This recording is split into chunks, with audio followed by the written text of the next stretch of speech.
کہ حضرت مہدی علیہ الصلاۃ والسلام کا ظہور کب ہوگا۔ حضرت مہدی علیہ الصلاۃ والسلام کے ظہور سے پہلے اس دنیا میں کیا ہوگا؟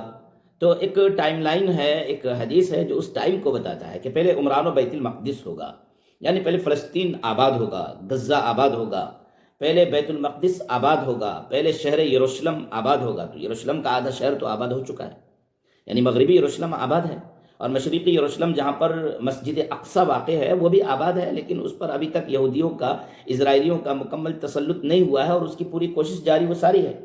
جیسا کہ ابھی بورڈ آف پیس بنا ہے، اور بورڈ آف پیس میں مالداروں کو جوڑا گیا ہے، اور پورے ورلڈ کے تقریباً 60 ممالک کو دعوت دی گئی ہے کہ آپ آئیے، اس کے ممبر بنیے، اور $1 ارب اس کو چندہ دیجیے، اور $1 ارب چندہ دے کر کے آپ اس کا مستقل ممبر بنیے، اور اس کے 60% پیسوں کو، رقم کو وہاں پر بیت المقدس میں لگایا جائے گا، غزہ میں لگایا جائے گا، فلسطین میں لگایا جائے گا۔ تو یہ عمران و بیت المقدس ہے۔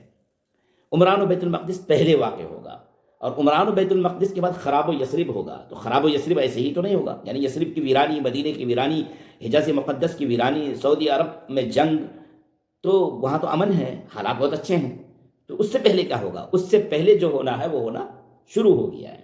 جیسا کہ ایران کے بارے میں کہا جا رہا ہے کہ بھئی ایران میں تختہ پلٹ کیا جائے، ایران میں حالات تبدیل کیے جائے، ایران میں خامنہ ای کو ختم کیا جائے اور ان کی جگہ پر کسی دوسرے کو لایا جائے۔ 2 جنگی بیڑے عمان کی کھاڑی تک پہنچ چکے ہیں، ہر طرح کی تیاری ہے، حملہ کرنے کی تیاری ہے۔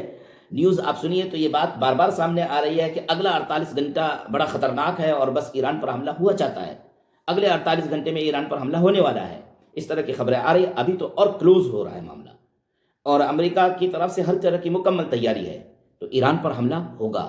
اچھا، ایران پر حملہ ہوگا تو کیا وہ جنگ صرف ایران تک محدود رہ جائے گی؟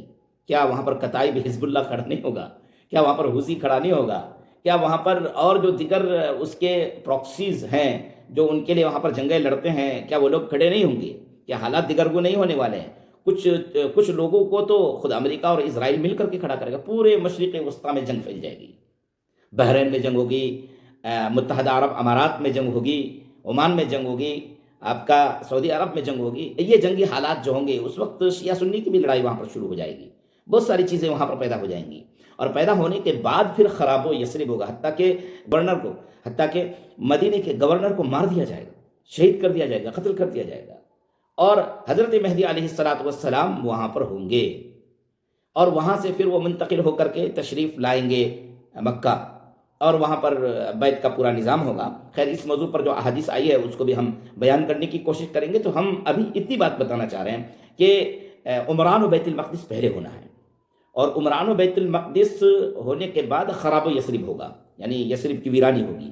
تو یثرب کی ویرانی سے پہلے جو حالات بننے ہیں ایران پر حملہ، وہ حالات بنے ہوئے ہیں۔ اب ایران پر حملہ کس وقت ہوتا ہے، کب ہوتا ہے، اس سلسلے میں ہمیں دیکھنا ہوگا۔ ویسے امریکہ کی تو بھرپور تیاری ہے اور ایران کی بھی تیاری ہے۔ اب سوال یہ کہ حملہ کیوں نہیں ہو رہا ہے، تو اس موضوع پر گفتگو ہو رہی ہے سب کی طرف سے، میڈیا میں ساری باتیں آ رہی ہے کہ حملہ اس لیے نہیں ہو رہا ہے کہ ایران نے بھی تیاری کر رکھا ہے، امریکہ نے بھی تیاری کر رکھا ہے، امریکہ کچھ غور و فکر کر رہا ہوگا، لیکن امریکہ کیا غور و فکر کرے گا؟ ان کو کیا پرواہ ہے مشرقی وسطیٰ کو؟ ان کو اگر پرواہ ہے کسی کی تو وہ صرف اسرائیل ہے، ان کو اگر پرواہ ہے کسی کی تو وہ صرف اپنے مفادات کی، اپنی قیادت اور سیادت کی اور اپنی بالادستی کی ہے، اس کے علاوہ کسی کی پرواہ نہیں ہے۔ اب ویل للعرب من شر قد اقترب، عرب کی بربادی وہ جو ان کے بہت قریب ہو گئی ہے، وہ بربادی آیا چاہتی ہے، اس کا وقت انتظار کر رہا ہے۔ السلام علیکم ورحمۃ اللہ۔